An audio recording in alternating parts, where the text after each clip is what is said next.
श्री स्वामी समर्थ मैत्रिणींनो, या महिन्यामध्ये म्हणजेच श्रावण महिना हा भगवान महादेवांच्या भक्तीसाठी अत्यंत पवित्र मानला जातो। या काळात अनेक अभिषेक करतात, बेलपत्र अर्पण करतात व ओम नमः शिवाय या मंत्राचा जप करतात आणि शिवलेल्या अमृताचे पारायण करतात। आजच्या व्हिडिओमध्ये आपण श्रावण महिन्यात श्री शिवलेले अमृताचे पारायण कसे करायचे, पारायणासाठी कोणती तयारी करावी, कोणते नियम पाळावेत, पूजा कशी मांडावी, संकल्प कसा करावा, 7 दिवसांचे पारायण कसे करावे आणि शेवटच्या दिवशी काय करावे याबद्दलची संपूर्ण माहिती या व्हिडिओमध्ये आपण पाहणार आहोत। तर हा व्हिडिओ शेवटपर्यंत नक्की पहा, स्किप न करता। चला तर मग वेळ न घालवता आपल्या व्हिडिओला सुरुवात करू। जर आपण चॅनलला सबस्क्राईब केले नसेल, लाईक केले नसेल, शेअर केले नसेल तर लगेच करा। चला तर मग शिवलेले अमृत हा भगवान शिवांच्या भक्तीशी संबंधित पवित्र ग्रंथ मानला जातो। त्यामध्ये भगवान शिवांच्या लीलेचे महात्म्य आणि भक्तीचे वर्णन केलेले आहे। श्रावण महिन्यात शिवभक्त या ग्रंथाचे पारायण श्रद्धेने करतात। धार्मिक श्रद्धेनुसार मनाला शांतता, भक्ती आणि सकारात्मक विचार मिळवण्यास मदत होते। श्रावण महिन्यात शिवभक्ताकडून या ग्रंथाचे पारायण श्रद्धेने केले जाते। धार्मिक श्रद्धेनुसार पारायणामुळे मनाला शांतता, भक्ती आणि सकारात्मक विचार मिळतात, मदत होते। हे पारायण केवळ इच्छा पूर्ण करण्यासाठी नव्हे तर श्रद्धा, भक्ती आणि आत्मिक समाधानासाठी करावे। श्रावणात शिवलेल्या अमृताचे पारायण का करतात? कारण श्रावण महिना भगवान शिवांच्या उपासनेसाठी विशेष मानला जातो। त्यामुळे या काळात शिव नामस्मरण, अभिषेक, बेलपत्र अर्पण आणि शिवलेल्या अमृताचे वाचन करण्याची परंपरा आहे। हे पारायण करताना आपले मन शांत ठेवणे, चांगले विचार करणे आणि शक्य तितके सात्विक आचरण ठेवणे याला महत्त्व आहे। फक्त आपण पारायण करतोय, उठलं वाचलं झालं नाही, त्याला सात्विक आचरण ठेवणे महत्त्वाचे आहे। हे पारायण सुरू करण्यापूर्वीची जी तयारी आहे ती म्हणजेच आपले घर व देवघर स्वच्छ करून घ्यायचे आहे। ज्या ठिकाणी आपण पारायण करणार आहोत ती जागा स्वच्छ करून घ्यायची आहे। त्या ठिकाणी चौरंग किंवा पाट ठेवायचा आहे, त्यावर स्वच्छ वस्त्र अंथरायचे आहेत, रांगोळी काढायची आहे, शिवलेल्या अमृताची पोथी ठेवायची आहे आणि पूजेसाठी शक्य असल्यास हे आपल्या घरात साहित्य असेल तर ते उपलब्ध असेल तर ते घ्यावे, म्हणजे शिवलिंग किंवा भगवान शिवांची प्रतिमा घ्यावी। श्री शिवलेले अमृताची पोथी स्वच्छ पोथी घ्यावी, स्वच्छ पुसून वगैरे। त्यानंतर आपल्याला पाणी, बेलपत्र, फुले, अक्षदा, चंदन, धूप, अगरबत्ती, तुपाचा किंवा तेलाचा दिवा, नैवेद्यासाठी फळ किंवा गोड पदार्थ, पंचामृत किंवा पाणी ठेवण्यासाठी भांडे हे साहित्य आपल्याला या पूजेसाठी घ्यायचे आहेत। तेवढे घेतल्यानंतर काही हरकत नाही, जेवढे असेल तेवढे। श्रद्धा आणि भक्तिभाव सर्वात महत्त्वाचा आहे। सामान्य एखादी दुसरी वस्तू नसली तरीही काही हरकत नाही, परंतु श्रद्धा ही खूप महत्त्वाची आहे। या पारायणासाठी पूजा मांडणी ही पूजा करण्याची जागा जी आहे ती स्वच्छ करावी, चौरंगाभोवती रांगोळी काढावी, चौरंगावर स्वच्छ वस्त्र अंथरायचे आहे, शिवलेल्या अमृताची पोथी मांडायची आहे, पोथीला नमस्कार करावा आणि दिवा लावावा। दिव्याला जो दिवा लावले आहे, पोथी आहे, त्याला हळदी कुंकू फूल अर्पण करावे, धूप अगरबत्ती लावावी व भगवान शिवांना पाणी अर्पण करावे, बेलपत्र फुले वाहावीत। अशा प्रकारे पूजा मांडणी करावी। या पूजा मांडणीसाठी लागणारं जे साहित्य आहे ते मी तुम्हाला आपल्या स्क्रीनवर दिलेलं आहे। त्यातलं जेवढं असेल तेवढं जर तुम्हाला सांगताना जर काही ऐकलं नसेल तर तुम्ही त्या पूजेमध्ये पाहू शकता। पारायणाचा संकल्प कसा करावा? आता आपण कोणताही उपवास करतो, कोणतं व्रत करतो तर त्याच्या मागचा आपला एक भावना असते, एक संकल्प असतो की मी याच्यासाठी ही प्रार्थना करते, मी याच्यासाठी हे व्रत करते। तर तीच भावना धरून आपण पारायणाचा जो संकल्प आहे तो कसा करायचा आहे, तर पूजा पूर्ण झाल्यानंतर भगवान शिवांसमोर शांतपणे बसायचं आहे। उजव्या हातामध्ये पाणी घ्यायचे आहेत, अक्षता घ्यायचा आहे, फूल घेऊन मनात आपल्या नाव, कुटुंबाचे कल्याण आणि पारायणाचा उद्देश काय आहे तो ठेवून हा संकल्प करायचा आहे।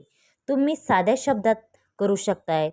असा संकल्प करू शकतायत की हे भगवान महादेव आपल्या कृपेने आणि भक्तिभावाने श्री शिवलेल्या अमृताचे पारायण सुरू करत आहे. मी माझ्याकडून पारायण करताना काही चूक झाली तर मला क्षमा करावी. माझ्या कुटुंबावर आपली कृपादृष्टी राहू दे. सर्वांना आरोग्य, सुख, शांती आणि समृद्धी मिळू दे असे म्हणून पाणी खाली सोडावे. हा झाला संकल्प करण्याचा आपली पद्धत. आता प्रत्येक ठिकाणी कशी संकल्प करण्याची पद्धत आहे त्या पद्धतीने देखील तुम्ही करू शकता. ही एक मी तुम्हाला पद्धत सांगितली. तुमच्याकडे कशी पद्धत आहे त्याच्यानुसार तुम्ही करू शकताय. आता आपण 7 दिवसाचे पारायण कसे करायचे. आता 11 किंवा 7 दिवसाचे पारायण असतात. जास्तीत जास्त तर बरेच जण 7 दिवसाचंच पारायण करतात, परंतु ऑप्शनला 7 किंवा 11 दिवसांची असते. तर काही उपलब्ध म्हणजेच मराठी स्तोत्रानुसार 14 अध्यायाची आवृत्ती असल्यास दररोज 2 अध्याय अशा प्रकारे 7 दिवस पारायण पूर्ण केले जाते. मात्र तुमच्या पोथीत अध्यायाची जशी संख्या आहे वेगळी असल्यास तुमच्या पोथीतील अनुक्रमाला प्राधान्य द्या. एक प्रचलित 7 दिवसांची मांडणी. पहिला दिवस अध्याय 1 ते 2, दुसरा दिवस अध्याय 3 ते 4, तिसरा दिवस अध्याय 5 ते 6, चौथा दिवस अध्याय 7 ते 8, पाचवा दिवस अध्याय 9 ते 10, सहावा दिवस अध्याय 11 ते 12, सातव्या दिवस अध्याय 13 ते 14. अशा प्रकारचे 14 अध्याय तुम्ही 7 दिवसांमध्ये पूर्ण करू शकता. परंतु तुम्ही तुमच्या पारायणाची वेळ कोणती असावी. आता आपण पारायणाची वेळ कोणती असावी तर पारायणासाठी सकाळची वेळ अनेक भक्त पसंत करतात. कारण आपण सकाळी लवकर उठून कसं मन वगैरे फ्रेश असतं. सकाळी लवकर उठून स्नान करून स्वच्छ कपडे वस्त्र घालून पूजा करून निश्चित वेळेला पारायणला बसण्याची पद्धत ही प्रचलित आहे. म्हणून सकाळी शक्य नसेल, जर काही कामानिमित्त लहान लेकरं असतील घरामध्ये, मोठा परिवार असेल, स्वयंपाक पाणी घराची जबाबदारी असेल आणि तुम्हाला हे तर पारायण करायचंच असेल तर तुम्ही पर्याय नसेल तर म्हटलं तर तुम्ही शांत वातावरणात संध्याकाळीही वाचन करू शकताय. सर्वात महत्त्वाचे म्हणजे दररोज शक्यतो एकाच वेळेला आणि शांत मनाने पारायण करण्याचा प्रयत्न करावा. लक्षात असू द्या, पारायण करताना नक्की हे नियम पाळा. पारायणाच्या काळात सात्विक आहार आणि शुद्ध आचरण ठेवावे. मांसाहार, मद्यपान टाळावे. कांदा लसूण न घेण्याची परंपरा असल्यास ती पाळावी. अपशब्द, भांडण, राग टाळण्याचा प्रयत्न करावा. मनात सकारात्मक विचार ठेवावे. निंदा किंवा इतरांना अपमान करू नये. पोथी स्वच्छ व आदराने हाताळणे. मात्र एखाद्या व्यक्तीला आरोग्य, वय किंवा इतर कारणामुळे उपवास करता येत नसेल तर उपवास करणे बंधनकारक समजू नये. भक्तीमध्ये आरोग्याची काळजी घेणे ही महत्त्वाचे आहे. अशा प्रकारे आपण पारायण करताना हे नियम पाळायला पाहिजे. आता पारायण सुरू करण्यापूर्वी आपल्याला मंत्रजप, पोथी उघडण्यापूर्वी आपल्याला भगवान शिवांना नमस्कार करून काही वेळा शांत बसायचं आहे आणि त्याच्यानंतर श्रद्धेनुसार ओम नमः शिवाय या मंत्राचा 11, 21, 108 वेळा जप करावा व त्या दिवसाचा अध्याय वाचायला सुरुवात करावी. लक्षात असू द्या, पोथी वाचताना ही काळजी घ्यावी. पोथी वाचताना घाई करू नये. सर्व शब्द स्पष्टपणे आणि भक्तिभावाने वाचावे. वाचताना अर्थ समजून घेण्याचा प्रयत्न करावा. घरातील इतर सदस्यांना ऐकायचे असेल तर शांतपणे पण मोठ्या आवाजात वाचावे. हे रोजचे अध्याय वाचन झाल्यानंतर दररोज पोथीला नमस्कार करून माझ्याकडून काही चूक झाली असल्यास क्षमा करावी आणि माझी भक्ती स्वीकारावी अशी प्रार्थना करावी. त्यानंतर फळ, दूध किंवा गोड पदार्थ, सात्विक नैवेद्य दाखवू शकताय. शेवटी भगवान शिवांची आरती करून नमस्कार करावा. आता 7व्या दिवशी काय करावे तर अध्याय पूर्ण प्रार्थना करावी. महादेवांना नैवेद्य दाखवावा आणि आरती करावी. शक्य असल्यास शिव मंदिरात जाऊन दर्शन घेऊन यायचे आहे.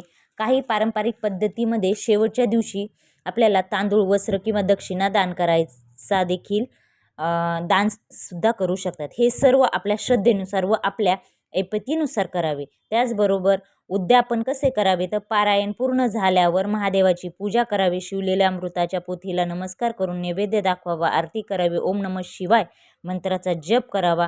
क्षमतेनुसार या दिवशी गरजू व्यक्तीला अन्नदान करावे, वस्तुदान करावे. पारायण करताना काही चुका झाली असेल वाचताना तर मनापासून भगवान शिवांची क्षमा मागावी. पुढील वाचन श्रद्धेने सुरू ठेवावे. हे पारायण शिवभक्त व घरातील इतर सदस्यही हे पारायण करू शकतात. अशा प्रकारे जे हे पारायण आहे तर ते आपल्या घरातील दुसरेही सदस्य करू शकतात. असं नाही की हिने करायला पाहिजे तिने नाही करायला पाहिजे. तर हे पारायण कोणीही करू शकते. आणि आपण पारायण करतोय तर जे ऐकतात, आपण करतोय पारायण आणि कोणी ऐकत असेल ते देखील खूप चांगलं पुण्यवान, ऐकणेसुद्धा खूप पुण्याचं आहे. अनेक पटीने त्याचे देखील फळ भेटते. तर आपण जेव्हा हे शिवलेले अमृत वाचत असतो तर मोठ्या आवाजात आणि शांतपणे समजेल अशा भाषेत वाचावं, म्हणजे दुसऱ्याला पण समजेल. अशा प्रकारे श्रावण महिन्यात शिवलेले अमृत पारायण कसे करावे, नियम, पूजा, विधी, पारायण पद्धत, संपूर्ण माहिती, नियम, पूजा, विधी आणि संपूर्ण माहिती मी तुम्हाला या व्हिडिओमध्ये सविस्तर सांगितलेले आहे. जर हा व्हिडिओ तुम्हाला आवडला असेल तर नक्की लाईक करा, शेअर करा, सबस्क्राईब करा आणि बेल आयकॉन बटन प्रेस करण्यास विसरू नका. परंतु तुम्हाला मी तुम्हाला माहिती सांगितलेली कमी वेळात आणि खूप सारी मी या एकाच व्हिडिओमध्ये भरपूर सारी मी तुम्हाला ही माहिती दिलेली आहे. अशा प्रकारे व्हिडिओ आवडला असेल तर नक्की सबस्क्राईब करा. थँक्यू.